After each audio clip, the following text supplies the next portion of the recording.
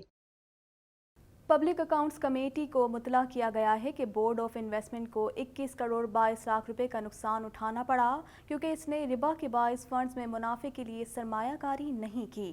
مزید جانتے ہیں اس رپورٹ میں۔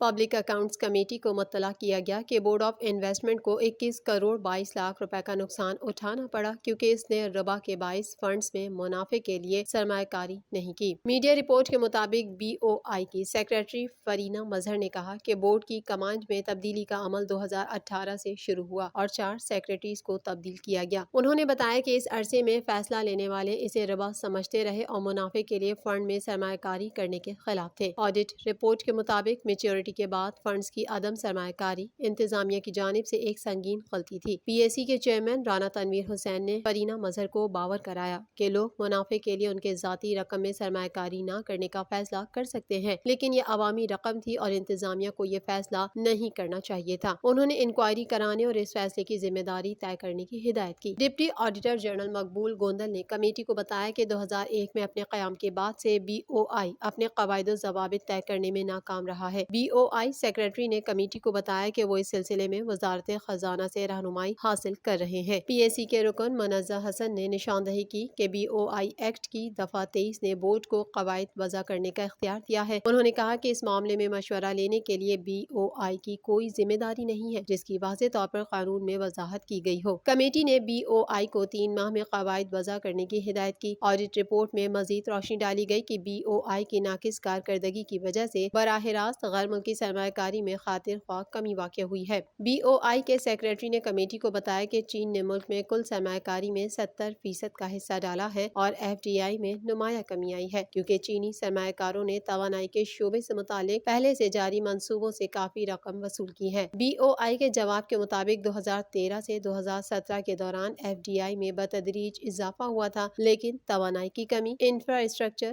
امن و امان اور عالمی کساد بازاری کی وجہ سے سرمایہ کاری کی پالیسی کے اہداف حاصل نہ ہو سکے۔ رانا تنویر نے موقف اختیار کیا کہ اس کا مطلب ہے کہ بی او آئی اپنے مقاصد کے حصول میں بری طرح ناکام ہو چکا ہے جس کے لیے قائم کیا گیا تھا، لہٰذا اسے ختم کیا جانا چاہیے۔ منزہ حسن نے بی او آئی کو مشورہ دیا کہ وہ ایک ملک کے بجائے دوسرے ممالک پر توجہ دیں۔ پی ایس سی کے چیئرمین نے بی او آئی سیکریٹری کو ہدایت کی کہ وہ ادارے کی کارکردگی کو بہتر بنانے کے لیے تجاویز کے ساتھ سرمایہ کاری سے متعلق ایک مفصل رپورٹ تیار کریں۔ گلوبل میمن ٹی وی کے نیوز بلیٹن سے فی الوقت اتنا ہی۔ مزید خبروں اور اپڈیٹس کے لیے دیکھتے رہیے گلوبل میمن ٹی وی۔